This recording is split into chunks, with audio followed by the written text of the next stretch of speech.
მოგესალმებით რიგით მეხუთე ვიდეოში თუ არ ვწდები გეგმებული ხაზვის საბაზისო კურსზე. წინა ვიდეოში ვისაუბრეთ, რომ მომდევნოში განვიხილავდით წრეწირებსა და ელიფსებს. ერთ და იგივე რაღაცა უბრალოდ ხედებზე წრეწირი ჩანს და აქსონომეტრიაში, უпростоრად იზომეტრიაში გამოჩნდება როგორც ელიფსი. მაგრამ არსებობს ძალიან ბევრი ნიუანსი, რამდენიმე მეთოდის არსებობს მათიაგების. დღეს განვიხილავ ყველაზე მარტივ მეთოდს, რომელსაც რომბის მეთოდს უწოდებთ.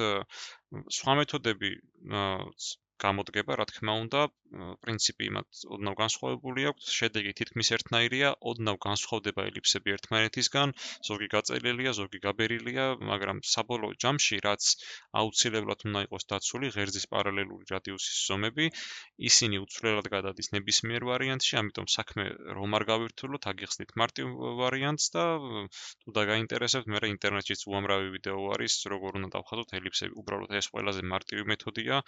მე არ მომიგონია რომ მარტივია, უბრალოდ აღიარებულიც არის რომ მარტივი არის რა. მხოლოდ და მხოლოდ იზომეტრიაში გავივლით დღეს ელიფსებს, ბოლო ვიდეოებისკენ გვექნება უკვე განხილვა დიმეტრიის ელიფსებზე, რომელიც საკმაოდ რთულია. ამასთან შედარებით, კატასტროფა არც არ არის, მაგრამ შედარებითაც თუ საუბრობთ, მაშინ უნდა ვახსენოთ, რომ ის საკმაოდ რთული არის.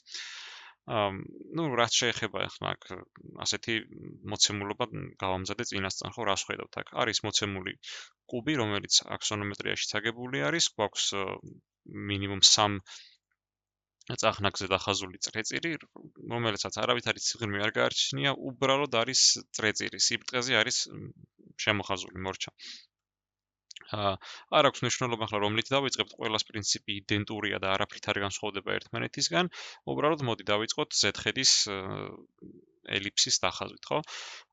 ამისთვის დაგჭირდება, რა თქმა უნდა, კარგი ფარგალი, აი აქ არის ყველაზე მნიშვნელოვანი კარგი ფარგლის ქონა, რომელსაც ჩამკეტი მექანიზმის გორგოლაჭი აქვს, რაც მეორე ვიდეოში გაჩვენეთ თუ არ ვწდები და აუცილებელია, რომ ეგეთი ფარგალი გქონდეს. წინააღმდეგ შემთხვევაში ძალიან დავიტანჯებით და ელიფსიც არ გამოვა უბრალოდ ზუსტი. როგორ ვიწყებთ ახლა ხაზვას, რა თქმა უნდა, ორი სამხაზავიც აქ აუცილებელი არის, სხვანაირად ვერანაირად ვერ დავხაზავთ აქ და დავაკვირდეთ ახლა აი ამ წრეწირს, ვახსენე რომ z-ხედის ელიფსით დავიწყებდით, ხო? ვხედავთ რომ ეს წრეწირი მდებარეობს ზუსტად გეომეტრიულ ცენტრში, აი ამ კვადრატისა, ხო? იმისთვის რომ დავიწყოთ ელიფსის ხაზვა, აუცილებელია ცენტრის მონიშნა ჯერ. ვინაიდან გეომეტრიულ ცენტრშია, უბრალოდ დიაგონალებს შევაერთებ, ხო? თუმცა ამ ხელა ხაზების გავლება, რა თქმა უნდა, საჭირო არ არის, აი თვალის ზომით ხო ხედავ, რომ სადღაც აი აქ უნდა იყოს ეს ცენტრი. ამიტომ მხოლოდ ამ ნაწილზე დავხაზავ, აი ამ გადაკვეთას მოვნიშნავ და მორჩა. აი როგორც კი გადაკვეთა მოინიშნება, შემდეგ უკვე აუცილებელია მოვნიშნოთ ღერძის პარალელური ღერძები, რომელიც გამოგვადგება ელიფსის დასახაზად, მაგრამ რომელი ღერძების, ხო? ამ შემთხვევაში საუბარი არის იმ ღერძებზე, ან იმ მიმართულებებზე, რომელიცაც შედგენილია აი ეს ზედაპირი. მაგალითად z-ხედზე, აი ამაზე ვსაუბრობთ. მოდი სხვანაირად რო ახსნათ, ვთქვათ, რომ აი ამას დავაკვირდეთ და დავფიქრდეთ, აბა რომელი ორი მიმართულება შემიძლია გამოვყო. ერთი შემიძლია ეს მიმართულება გამოვყო, რომელიც იგივე x კოორდინატის მიმართულებაა და შემიძლია გამოვყო y მიმართულება. რისი ზომებით შემიძლია დავინახო. აქ რა თქმა უნდა, z მიმართულებას ვხედავ წერტილად, მაგრამ მის ზომას ვერ აღვიქვამ. შესაბამისად, მხოლოდ ორი მიმართულება გამოვყავი. ერთი არის x მიმართულება, მეორეა y-ის მიმართულება, ხო? x-ი აქ არის, y-ი აქ არის. შესაბამისად, აი ძალიან მარტივად ახლა პარალელურად აი ესე გავავლებთ. შემდეგ უკვე y-ის პარალელური აი ესე. როგორც კი ეს ღერძები მოინიშნება, აქ შეგიძლიათ რა თქმა უნდა ბოლომდე გააგრძელოთ ან გადააცილოთ, კიდეც ეს არ არის პრობლემა, უბრალოდ მე არ გავავლე, რომ არ გეგმეთ, რომ აუცილებელი არ არის, რომ მაინც და მაინც აქამდე მოვიდეს, ხო? აი როგორც კი ეს ღერძები მოინიშნება, შემდეგ უკვე აუცილებელია, რომ რომბი ავგოთ მასზე. მაგრამ რომბს როგორ ვაგებ, ან რა პრინციპით? რომბის გვერდი სიგრძე უნდა იყოს დიამეტრის ტოლი. მაგას რამდენიმენაირად შეიძლება ეგ რომ მოვნიშნოთ, მაგრამ ყველაზე მარტივი ალბათ ისევ ფარგლით იქნება, თუ ამ წრეწირის რადიუსს ავიღებთ, რომელიც 30-ია და აი აქ რა თქმა უნდა, მთლიანად შემოვლება არ არის საჭირო, იმიტომ რომ მე შეიძლება აიბნეთ, აი ნახეთ, ხა საერთოდ არ გავს ელიფს, ხო, ეს ელიფსის დასახაზად, ან მის სამგონებლად საერთოდ არც კი გამიკეთებია, ეს გავაკეთე იმისთვის, რომ აი ეს ნაწილები მოინიშნოს. როგორც კი აი ამ ღერძებს მონიშნავთ, აქ საკმარისია, რომ უბრალოდ წერტილები დასვათ, ან თუ ეს გაბნევთ, შეგიძლიათ მხოლოდ და მხოლოდ აი ეს პატარა რკალი მონიშნოთ, აი ესე. თითოეულ ღერძზე, აი ესე. და შემდეგ ამ ღერძებზე უბრალოდ ნახეთ როგორ ვიქცევით. პარალელურად აი სახაზავით გაჩვენებთ როგორ კეთდება ეგ რაღაცა. აი მაგალითად დავიღოთ ეს სახაზავი. რა თქმა უნდა გავუსწორებთ ჯერ აი ამას. და შემდეგ უკვე ამას გავაცურებ იქამდე. აი ესე, სანამ აი აქამდე არ მოვალ, ხო? როგორც კი აქამდე მოვალ, უკვე შემიძლია რომ აი ესე გავავლო ეს წრფე. ამას ახლა წავშლი, რა თქმა უნდა, არაფერში არ გვჭირდება. აი როგორც კი აქამდე მოვალ, აი გავავლებ ამ წრფეს. ანალოგიურად მოვიქცევით დანარჩენების შემთხვევაში, ამ შემთხვევაში უბრალოდ ამის პარალელურად იქით გაგრძელება აღარ მჭირდება, რადგან ეს კუთხე მაინტერესებდა თავის დროზევე. აქეთაც იგივენაირად მოვიქცევი. აი ესე, გავავლებ. და ამათაც რა თქმა უნდა, უბრალოდ დავაკავშირებ და სხვა აღარაფერი იქნება დარჩენილი. აი ეს. ახლა ამ ზედმეტებს წავშლი. აი რა უნდა მივიღოთ ამის შემდეგ რომ ეგ ზუსტად დავინახოთ.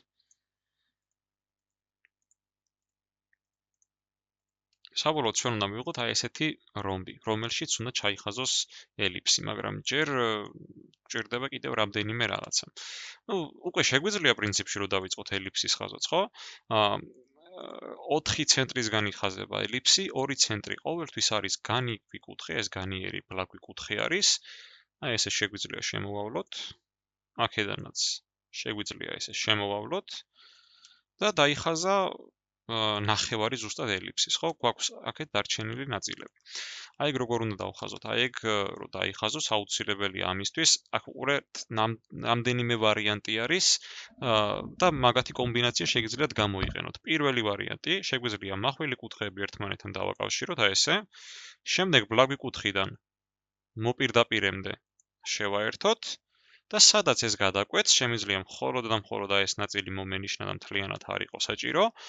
სადაც აი ეს გადაკვეთს აი ამას, მივიღებდით კიდევ ერთ-ერთ ცენტრს, რომელსაც აი ესე მარტივად შემოვავლებთ ფარგლით, რა თქმა უნდა. ფარგლს აქედან აქამდე გავშლით და აქამდე მოვიყვანთ. მეორე მხარესაც ზუსტად იგივენაირად ასეც, რა თქმა უნდა, ასეც შეიძლებოდა მაგის გაკეთება, დააკვირდებით, რომ ერთი და ერთსა და იმავე წერტილში გადაიკვეთნენ. და შემეძლო ეს საერთოდაც არ დამეხაზა და აი ესეც მომცემდა მაგ ნაწილს. ეს თქვენზეა დამოკიდებული რომელ მეთოდს აირჩევთ. აი ეს შემიძლია ახლა ასე გავავლო, უბრალოდ ფერს შევცვლი. და მორჩა. აი ეს ელიფსი დაიხაზა. ამას მაინც აგერ დავხაზავ ჭანდაბას. ეს რა თქმა უნდა არაფერში არ გჭირდება, ტყუილად არ დახაზოთ, ზედმეტი ხაზია და რაც უფრო მეტ უსარგებლო ხაზს დახაზავთ, მით უფრო მეტია იმის შანსი და ალბათობა რომ დაიბნეთ, ხო? ასე რომ არ გირჩევთ მაგის გაკეთებას. ეს ნაწილი მორჩა, ზედხედის ელიფსი გაკეთებული არის. მოდი ახლა გავაკეთოთ ფრონტალური, იგივე წინხედის ელიფსი, მოდი ასე უხეშად დაუძახოთ და იგივე აი ეს. აქაც რა თქმა უნდა ამას უკვე გამოვტოვებ ახლა აღარ ახსნი გეომეტრიულ ცენტრს ვეძებთ, აი ეს არის და როგორც კი გეომეტრიულ ცენტრს მოვძებნით, უნდა დავფიქრდეთ, აი ეს ზედაპირი ან წინხედზე რომელი ორი მიმართულება გვაქვს? გვაქვს z მიმართულება, გვაქვს x მიმართულება, ანუ s და s მიმართულებები, ხო? შესაბამისად, მაგისი პარალელური წრფეები დამჭირდება. აი ესე. და ეს. აი ამას წავშლი დიაგონალებს, რადგან არაფერში არ გჭირდება. აი როგორც კი დიაგონალები მივიღეთ, შემდეგ რა გვინდა? ისევ და ისევ უნდა მოვინიშნოთ რადიუსი, რამდენიც იყო აი ეს წრეწირი. აქაც 30 არის, ასე რომ აქაც მოდი პირდაპირ 30-ს ავიღებ. როგორც კი მოვინიშნავ ამას, შემდეგ უკვე ვიწყებ ამათ დახაზვას, უკვე რომბის გვერდებს ავაგებ.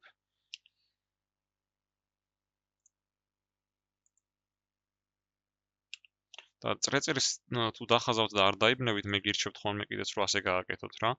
საკმაოდ მარტივად გამოდის, ნახეთ. ზუსტად წრეწირის გამოყენებაც შეგიძლიათ რომ მარტივად ააგოთ, შემდეგ ეს რომბი უბრალოდ შემდეგ წრეწირიც უნდა წაშალოთ. თორემ მაგან უკვე შეიძლება დაგაბნიოთ, აი, რომბი მივიღეთ და ვიწყებთ ახლა დახაზვას, ხო? ამ შემთხვევაში მოდი ჯერ ყველა ცენტრს გავამზადებ და ხაზვას მერე დავიწყებ.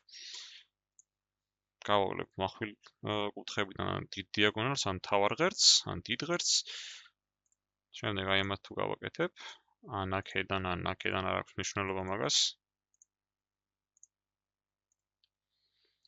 აი მივიღეთ აი ესეთი რაღაც, რომელიც ცოტა უშნოა, ბევრს არაფერს არ გვეუბნება, მაგრამ საკმაოდ მარტივია მერე მაგაზე მუშაობა. ფარგალი ავიღოთ, აქედან აქამდე გადავზომოთ და ეს რკალი შემოვავლოთ. შემდეგ ფარგლის ზომის ცვლილების გარეშე აქედან აქამდე იგივეს ვაკეთებთ და შემდეგ უკვე ცვლით ზომას დავაყენებთ აქამდე, მოვალთ აი ესე. შემდეგ ისევ უცვლელად გადმოვდივართ აქეთ და ხაზავთ ამ ნაწილსაც. მორჩა. რა ხდება გვერდხეთში? გვერდხეთში არაფერი არ იცვლება ფაქტობრივად. უბრალოდ უნდა დავფიქრდეთ, აი გვერდხედი რომელი ორი მიმართულებით შედგება. Y-ით და Z-ით. შესაბამისად, როგორც კი გეომეტრიულ ცენტრს ვიპოვით, აი აქ არის გეომეტრიული ცენტრი, გვჭირდება ორი ღერძი. აი, всё, მივიღეთ. ისევ და ისევ წრეწირი შეგვიძლია ჩავხაზოთ, რომ სიმარტივე მარტივად გამოუძვრეთ, უბრალოდ. აი ესე. და შემდეგ შეგვიძლია დავიწყოთ რომბის აგება.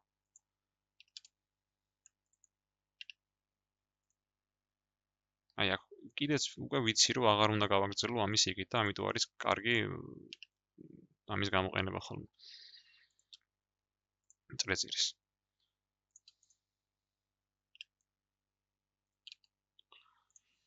როგორც კი რომბს მივიღებთ, ზედმეტებს წავშლი რომ არ დავიბნეთ. აქ უკვე მოდი ამ დიაგონალს აღარს გავავლებ, არ მჭირდება, თუ ამათ ვიყენებ.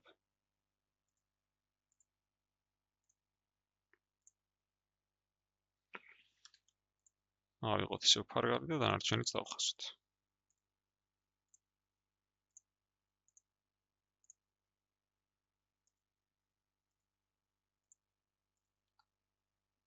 აი ეს არის ერთგვარი შპარგალკა, რომელიც შეგიძლიათ ნებისმიერი ელიფსის ხაზვისას გამოიყენოთ. იმ შემთხვევაში, თუ მაგალითად ნახევარ წრეწირია ხედზე ან მეოთხედი წრეწირია, იგივე რაღაცას ხაზავთ, უბრალოდ მაგალითად თუ აი მარტო ეს ნაწილი ჩანს, აი ეს ნაწილი ჩანს ხედზე, აი ამ ორს აღარ გააკეთებთ და მორჩა. აი ეს იქნება თქვენი ხედი. უბრალოდ თქვენი ელიფსი. ეხლა მოდი ერთ რამეს შევეხები, რა ხდება იმ შემთხვევაში, თუ კი გვაქვს სიღრმე, ხო? მაგალითად, ეს ელიფსი, წინხედის ელიფსი, აი აქ მაგალითად სიღრმეში შედის, 10-ით დავუშვათ, ხო, 10 მმ-ით. მაგ დროს როგორ ვიქცევით? ანაც 20 მმ იყოს, არ აქვს მნიშვნელობა. მაგ დროს როგორ ვიქცევით და რა თქმა უნდა, შეგვიძლია ცენტრი შიგნით შევწიოთ, აი ეს 20-ით. რა მიმართულებით მოძრაობს, ხო, ეს თუ შიგნით შედის. აი მიმართულებით გაყვება Y ღერძს, ხო? შესაბამისად, ყველა წერტილი უკან წავა, ასე რომ ცენტრიც უკან წავა, ამაზე შემიძლია რომბი ავაგო, ისევ და ყველაფერი ისევ დავხაზო, მაგრამ ცოტა ბევრი წვალება არის და მეზარება ხოლმე მაგის კეთება. მაგ შემთხვევაში როგორ ვიქცევით და აი აქ არის მნიშვნელოვანი ცოტა ხაზების არსებობა, რადგან არ დავიბნეთ. მოდი დავფიქრდეთ, ხო, რა დამჭირდა აი ამ რკალის ასაგებად. ამ რკალის ასაგებად დამჭირდა, ეხლა რაც გავაწითლე, არ ვიცი რამდენად წითლად ჩანს, დამჭირდა ეს ცენტრი და დამჭირდა საწყისი და საბოლოო. იგივე რადიუსი. თუ აი ამ ცენტრს მე უკან წავიღებ, იმდენით, რამდენითაც ეს სიღრმეში შედის და ამ წერტილებსაც გავაყოლებ. გავიმარტივებ საკმაოდ საქმეს, ხო? მაგრამ აი ამ ყველაფერს ახლა რაც სიტყვიერად ვახსენე, როგორ გავაკეთებდი აი აქ. უკან შევართ 20-ით. აი ესე მოვნიშნავ, რომ აი აქამდე მოვედი ფანქრით. კიდევ გამოვიყენე, როგორც გითხარით, აი ეს წერტილი, რომელსაც აგრეთვე შემიძლია უბრალოდ წრფე გავავლო და მე მოვნიშნო ამაზე 20. აი ესე. და ანალოგიურად დასასრულზეც იგივენაირად მოვიქცე. აი ესე მოვედით აქეთ. ახლა პირდაპირ 20 ავიღებ, რომ ზედმეტი დრო აღარ დავხარჯოთ. აი შემდეგ თუ ავიღებ ფარგალს, აი აქ ჩავარჯობ, აქამდე გადმოვზომავ და აი ამ რკალს შემოვავლებ. ნახეთ, ამის იქით აღარ გავაგრძელე. მივიღებ აი ამ მეოთხეც, რომლითაც ცალკე უნდა დამიხაზე რომბი, მაგრამ არ დავხაზე. და საკუთრე გავიმარტე. შემდეგ აი ახლა დავაკვირდეთ აი ამ წერტილს, აი ამ რკალის ასაგებად, გამოვიყენე რა თქმა უნდა აი ეს საწყისი წერტილი, რომელიც გაიზიარა აი ამ რკალთან და უკვე ნაპოვნი მაქვს, ასე რომ ჭირდება მხოლოდ და მხოლოდ ეს ცენტრი რო ვიპოვო. ცენტრსაც ანალოგიურად უბრალოდ შიგნით შემოვწევ 20-ით. ამ შემთხვევაში ნახეთ აქ დაემთხვა. აუცილებელი არ არის რომ დაემთხვეს. შეიძლება უფრო მეტი ან ნაკლები იყოს, ახლა 20 ისეთი ალგებრული ციფრია, რომ ამ შემთხვევაში დაემთხვა. არაფერი საერთო ამათ არ აქვს. აი ძალიან უშნოდ მოხდა, მაგრამ რა ვქნათ. ხშირად შეხვდებით ხოლმე ასეთ დამთხოვებს გითხარით წინაზეც მით უმეტეს როცა ელიფსებზე გადავიდოდით. აი შემდეგ თუ აი აქ ჩავარჯობ ფარგალს, აქამდე გადმოვალ და აი ამ რკალს შემოვალებ სადამდე, ხო? აი აქამდე რადგან ამის იქით უკვე აღარ ჩანს, აღარ მჭირდება იქ ყველაფერი. აქაც ანალოგიურად მოვიქცევი, აი აქ უკვე შეიძლება დავინახოთ 20-ით გადმოვალთ, ესეც აქ მოხდება, აღარ უნდა დაგვაბნიოს. ფარგალს ჩავარჯობთ და აი ამ ნაწილს მოვნიშნავთ. ეს რა თქმა უნდა, შიგნით რამდენიც არ უნდა შევიდეს, უხილავი იქნება და არ გამოჩნდება, ამიტომ აი ამით დამთავრდება. იგივე პრინციპი არის ზუსტად Z-ხედშიც, აი ესე ჩამოვა ესეც, როდესაც სიღრმე ჩანს. აი ესე. და ესეც ზუსტად იმავე პრინციპით, აი ესე შემოვა.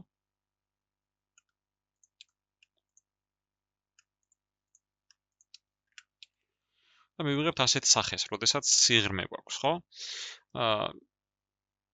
ძირითადი პრინციპი ეს არის ელიფსების. აი შემდეგ ვიდეოში უკვე გავაკეთებთ ისეთ დეტალს, საკმაოდ მარტივი დეტალი იქნება, მაგრამ იქნება ნახევარი ელიფსი, იქნება ელიფსი და შეიძლება იყოს მეოთხედი ელიფსიც, ხო? და იქ უკვე დავაკვირდებით რა ნიუანსია და როგორი სიმარტივით შეიძლება გავაკეთოთ ესა თუ ის დეტალი, ხო?